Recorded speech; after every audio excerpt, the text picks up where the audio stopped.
I think we'll start. Good morning, Paula, in Spain. My last full day. Not feeling good. All right, so we're going to start this morning, or today, midday, with a meditation. So just bring yourself into a comfortable seated position, or standing if you're standing. If you can take a couple of minutes just to be present.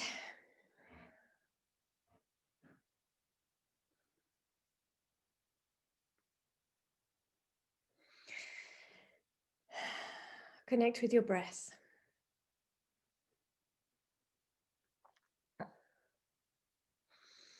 Just let the breath flow naturally, as it always has, and as it always will.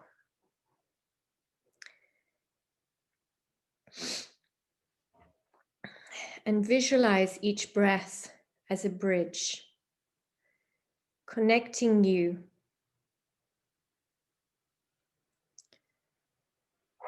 with the universe. So connecting you on a physical level as the molecules of oxygen are filtered out of the air of the inhale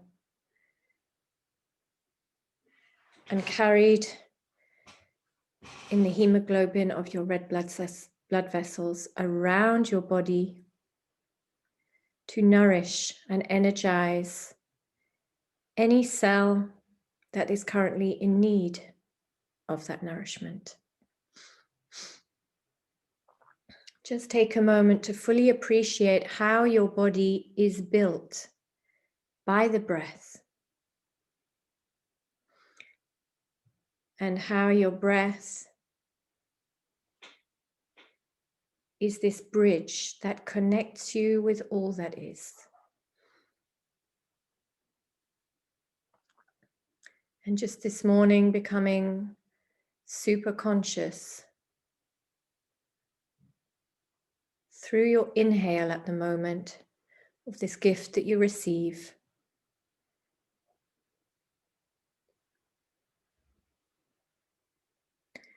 Whether you are grateful and conscious of it or not.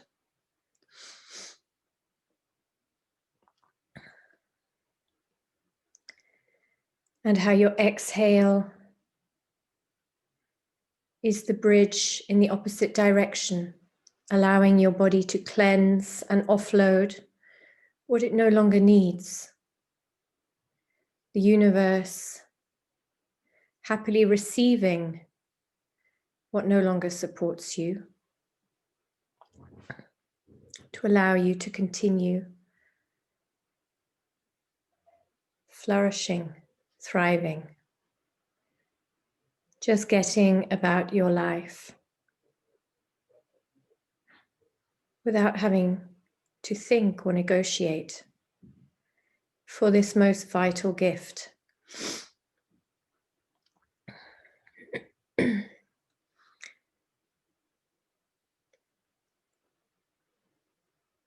So just now, really feel in your physical body this gift of the breath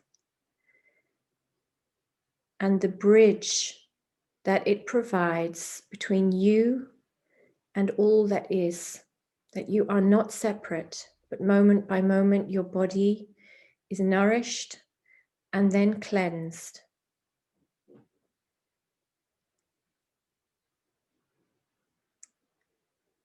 In this relationship.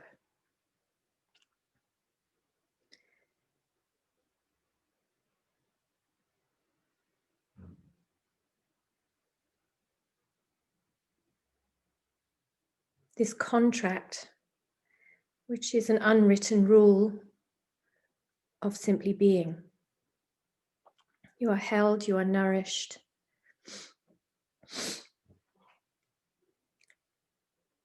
And you are relieved of that which you no longer need.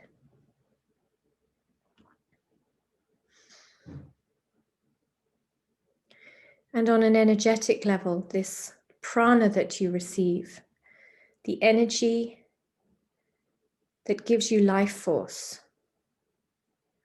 This is where the word inspiration gives us a clue. The breath inspires our creativity.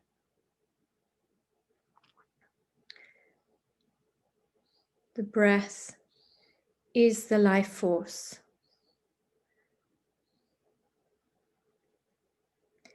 And so this bridge becomes more subtle,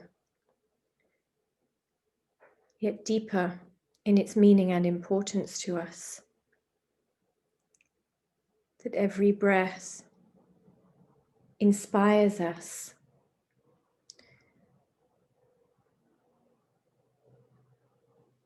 to be the best version of ourselves that we can.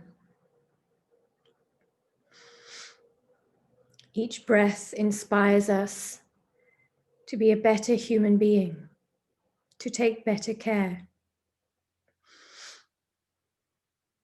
to make the world a better place.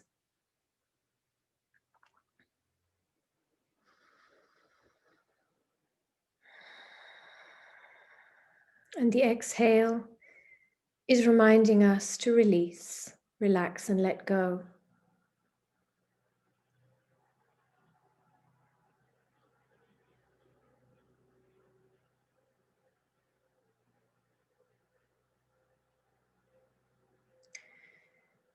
And this bridge does not connect two separate entities, but it is simply the symbol that shows that it is all one. That the separateness is an illusion, the Maya, within which we live. But let the breath be the reminder that you are connected, you are part of the whole.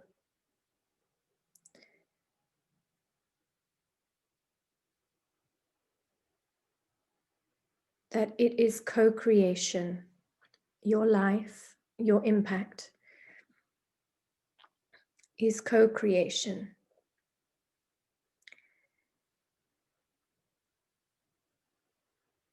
And you are supported, you are held, and sometimes you're even carried.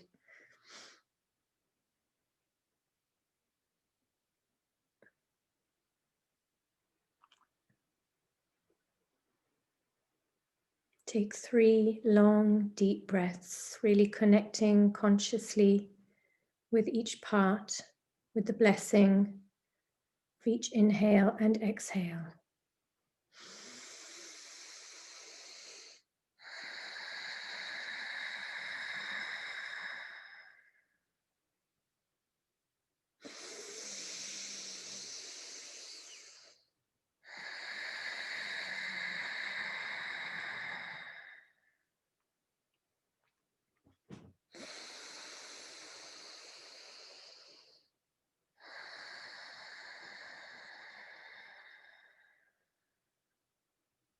When you're ready, open your eyes.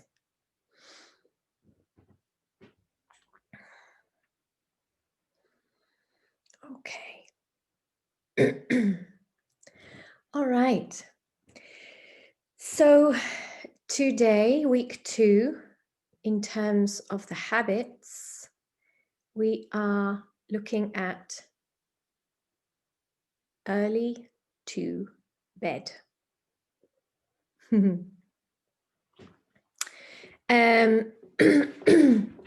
So before we jump into what and the why of the habit, who finds this one challenging?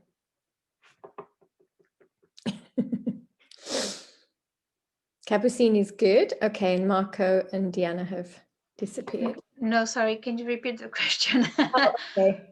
Whether you find early to bed easy or not? That's not the worst for me. Yeah. It doesn't mean that I'm going asleep. Okay. I'm switching on off the lights, but it doesn't mean always that I can sleep. Okay. Okay. All right. But in terms of your activities, you're getting there. All right, good. So the what and the why in early to bed is really quite simple. If we look at the Doshik clock, we have Kapha time between 6 and 10 p.m. Kapha time is earth and water energy, which is all about heaviness, connection, coziness, going inward, slowing down. So we see that it's inviting us really to come to this place of rest, and it's serving us to do so. So really, in order to get the early night that we need, there's just a lot of surrender in this one, surrendering to that feeling of everything getting heavy, everything slowing down, and just honoring the fact that it's got dark outside, everything has got quieter, and it's time for you to do the same. And then the more important part of the what is the fact that between 10 and 2, we have Pitta time. Now, Pitta in the daytime, as you know, is related to fire. So it's Agni, which is our digestive fire. And in the middle of the day is when we should have our main meal, because that's when our digestive fire is strongest. When we have Pitta at nighttime, that fire, that Agni, is still there, but it's there to cleanse. It's there to repair. It's the fire that purifies. Okay? So you could see it, the daytime is the fire that burns and absorbs. And the nighttime fire is the fire that cleanses and purifies. Okay? So the challenge that we have is that, of course, fire is an upward energy. And so if we are awake and still active when it gets to 10 o'clock, we get what we call the second wind. So we suddenly feel like we have more energy, we're not feeling tired anymore, we may get inspiration, we may get a burst of energy to suddenly go and do some more work or housework or whatever it might be.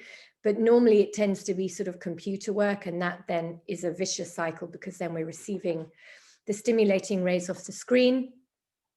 And rather than the body being able to direct that cleansing fire inwards to allow the liver to become active, to allow the kidneys to become active, to allow any repair and healing functions to get activated, all of that energy, which is there really trying to put us together again, to give us the best start for the next day, is being directed towards the brain normally, and we just stay stimulated and awake, and not allowing the body that sacred energy of nighttime to ensure that it has the opportunity to cleanse and repair.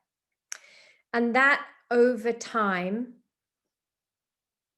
lifetime, for most of us, probably starts in our teens, when we start to get a sense of rebellion, a sense of needing to exert our independence over our parents, that we start staying up later. And it's a way that we can individualize ourselves. But of course, at that age, we don't understand the biology that is happening.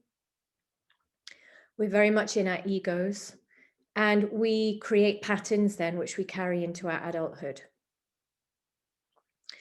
So what happens is that over years and years and years, then we are day by day not cleaning out the house. Okay, I'm just looking at my floor here. It's just a few days of not sweeping. And there's dust and bits of wood from the fire and crumbs on the floor in the kitchen from cooking accumulating already. So you can see it, how quickly matter, and we call this matter in Ayurveda ama, A-M-A, how quickly ama accumulates within the physical body, within your house when you don't do the cleaning. And sleep is cleaning. You don't have to do anything. That's the blessing. You just have to be asleep. But in that just have to be asleep, there's a huge ego battle and a big identity shift for a lot of us that needs to happen. And over time, if those few bits of crumbs and dust and whatever in the corner don't get cleaned away, they start encroaching onto the room, they start to get thicker, they probably get congealed with fat and liquids that also get dropped on the floor. And over time, it just becomes really disgusting. That is happening in our bodies when we are not asleep before 10 o'clock on a regular basis, because the body simply cannot do the work that it needs to do to clean. And armor manifests in many ways within our physical bodies. So it can be simply a lack of energy, that we feel lethargic because the body is not able to clean out the stuff that it needs to clean out at nighttime, and then during the day it's exhausted because it's been having its focus drawn in two directions. Armor becomes fat tissue that builds up in the body, but more than that, it becomes it starts within the stomach, and over time that further decreases our daytime armor, so our ability to digest. So then we really get into a vicious spiral. And over time, then the armor that has built up in the stomach leaks out into the system and accumulates in our joints. So causes stiffness in the joints, pain in the joints. We see this in people who are older, and probably at the moment, most of us are thinking, oh, that doesn't affect me. It did affect me. 2-3 years ago, I had so much pain in my finger joints that I couldn't hold Jean-Phil's hand and I had trouble getting dressed. Okay, and that's in my mid-40s. And over time, that armor is going to go to the other organs. Okay, so it's not just about sleep, it's about our overall health and well-being. And our ojas, I mentioned the ojas last week, which is a combination between the digestive system, the immune system, and the nervous system. And when those three are really balanced and optimized, we have super strong ojas, which is a strong immunity, a strong life force.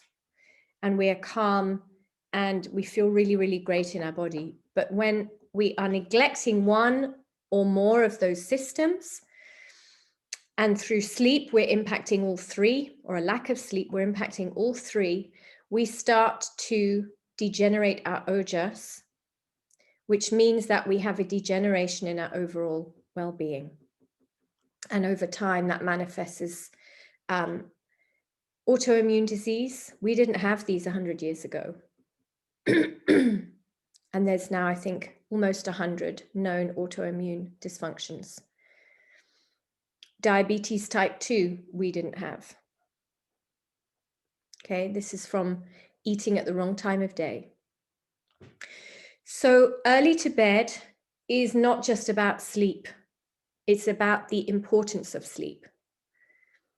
It's about recognizing how crucial sleep is to our well-being. Okay.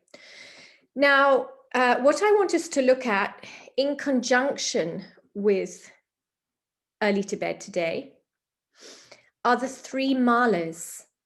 Now, does anyone remember the 3 malas? I know I spoke about them with Capucine, Diana, and Marco when they came in.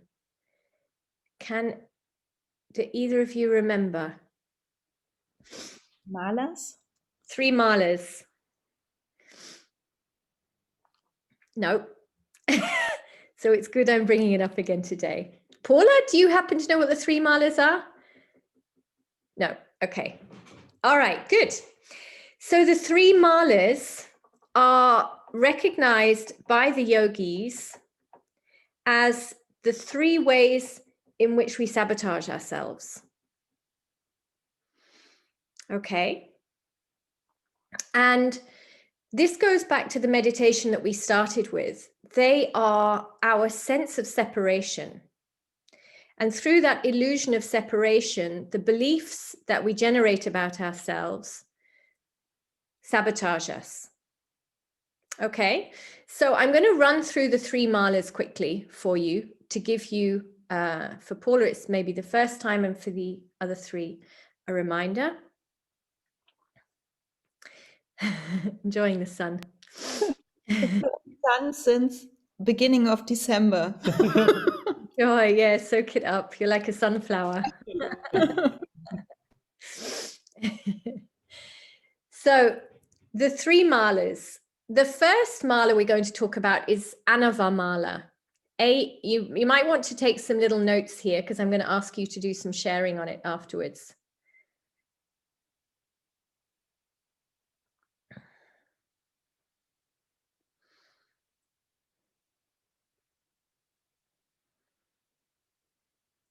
So Anava mala, A-N-A-V-A, and mala, M-A-L-A, Anava mala. A-N-A-V-A, M-A-L-A. The sound has gone? You hear me?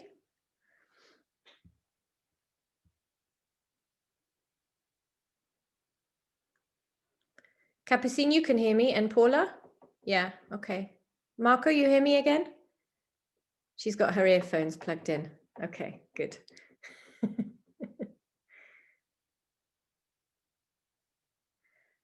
You hear me through one ear? Okay. All right. So Anava mala. And this is the first separation, you could say. And it's a blockage of the, can anyone guess which chakra?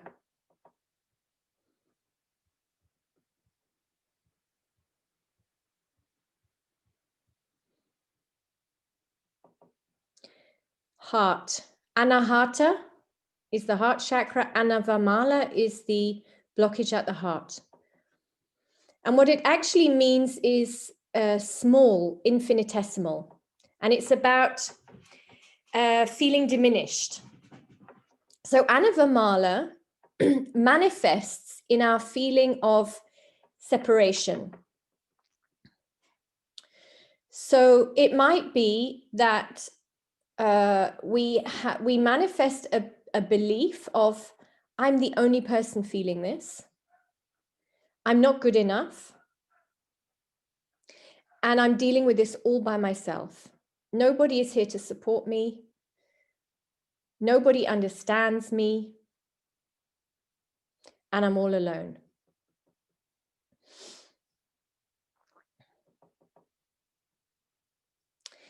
And that is a belief which, as you can see, when we recognize we are all one, we're part of all that is, that belief is an illusion and separates us from the grace of that oneness.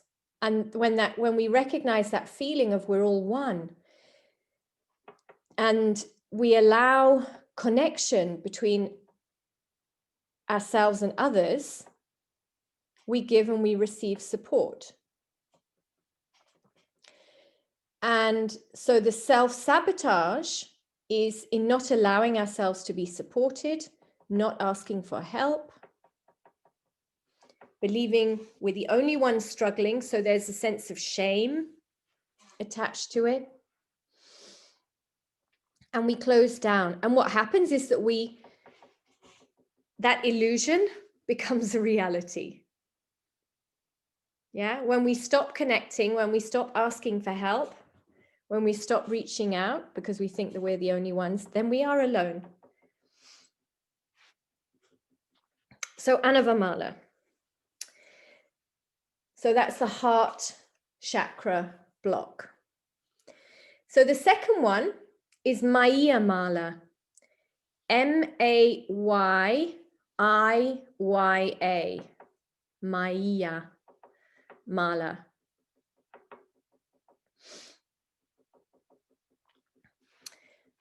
Anyone want to take a guess at where Maya Mala finds itself?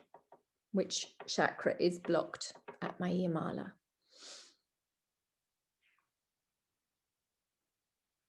Throat says Paula. Throat says Diana. Third eye says Sarah. Okay. So Maya Mala is the blockage of the third eye. And it manifests itself. Some people say it's the second mala, that the heart mala is, Anava mala is the first mala, and Maya mala comes out of Anava mala. But Maya mala is the tendency to judge. It's an over-analytical, overthinking, comparison, criticizing, judging. And that criticizing can be criticizing other people. They're too slow, they're not intelligent enough, they don't do things the right way.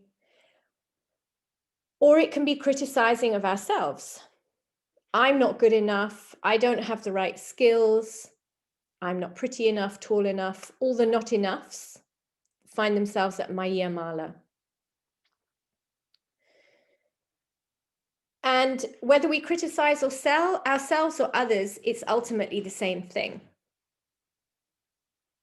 Because again, we're creating separation and we're in judgment, whether that feels like an egoic kind of judgment. I'm better than everybody else and nobody else can work with me. Nobody else is good enough. Or whether it's the kind of judgment of I'm not good enough and I don't feel ready or prepared enough, educated enough, smart enough, clever enough, creative enough, cool enough. Yeah, whatever it is, like, yeah, you're getting it on your project. Yes, I know, me too. This is Maya Mala, okay? And you'll get it, there's a bit of a frown is happening here at your third eye and it blocks you, okay?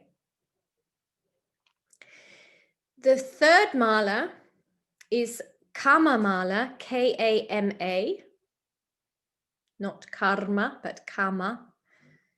Kama Mala. Anyone want to guess at this chakra? Crown,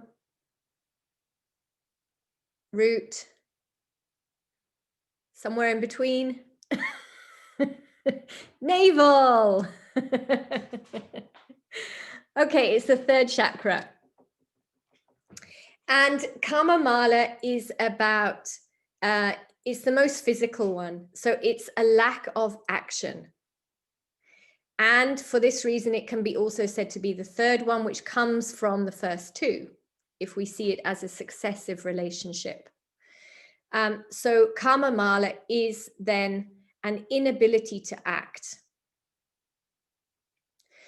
So in terms of going to bed early, I know I should, but then I'm going to do this and I'm going to do that and I'm going to do everything other than do the thing that I know I should be doing. Also can be in social media. Yeah.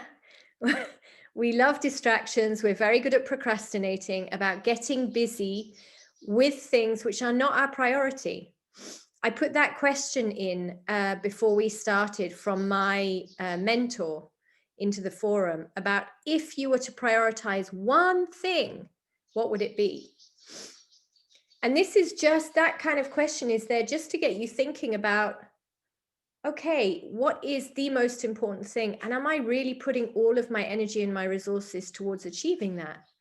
Or am I busy on the peripheries, making excuses, pretending I'm busy and being productive and constructive and making progress, but actually just exhausting myself, not only physically, but also by the fact that when it gets to the end of the day, when it gets to the end of the week, when it gets to the end of the month, and we see that we didn't achieve our goals, that drains us even more. it puts us in a hole which gets harder and harder to get ourselves out of. Okay, so Kama Mala is the blockage at the third chakra, the navel, which causes us to get blocked in our action. So, I'm going to ask you to go into breakout rooms now. So Deanna and Marco, I don't know if you could split, and then I'll just do it randomly so that you can maybe work with somebody else today. So what I want you to do is each of you think about the 3 malas. And because we're talking about early to bed today, I'd like you to just reflect on how early to bed is working for you and whether any of the malas are arising. And then I want you to think of an area of your life where you see very clearly that the malas are present.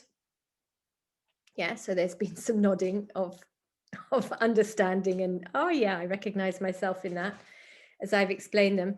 So think of one area in which where the malas are causing you to self-sabotage. And what I want you to do in your partners is one will share. So one will share on early to bed plus something else. And it could be that you see different malas showing up in different areas.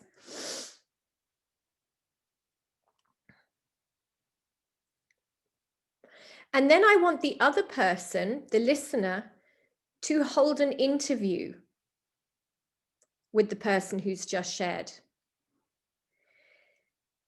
And so as if you're going to write a blog about this, tell me more about that mala. Tell me how it feels for you. Where do you think it started in life? What happens? What are the stories you tell yourself when you recognize that you're stuck in that mala? How do you think that you might be able to address this? How do you think that you might be able to move beyond this mala? Or to deal with the situation in a different way when it arises? So you, as the interviewer, get really curious and you invite the other person to dig below the surface. Because what happens when we're stuck in a mala is that we use that feeling to justify the fact that we are not moving forwards, rather than seeing it as an illusion. And we certainly don't connect into the mindset of there is actually another way. That what is happening to me right now is not reality. It's coming from an illusion of separation within me, which is causing me to block myself. So you are fine. Each of you will be finding the courage to scratch below the surface of what initially arises when you experience the sabotage, and come to a greater understanding of the dynamics of how it is actually active within you. Okay, does anyone have any questions before we begin? I'm going to come on to the timing. So I would suggest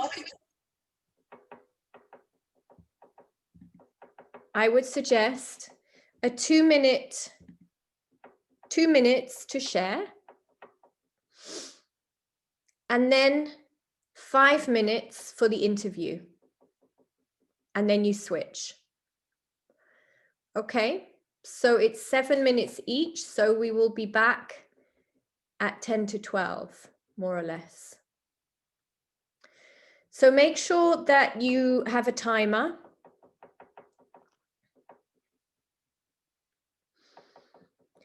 And the person who is being interviewed, you may want to record it. I'm recording it here, but you may want to do a voice recording for yourself to maybe listen to it again throughout the day to really start to get clear on the relationship between you and your malas, because they're very, very real in the way that we allow ourselves to live our lives. But they are in fact illusions. They're only real because we believe in them. So 2 minutes plus 5 minutes, and then you switch. Everyone good on that? Okay. So enjoy doing the interviews. Allow yourselves to be super curious. And those of you who are sharing, allow yourselves to be as vulnerable and open as you can. Okay.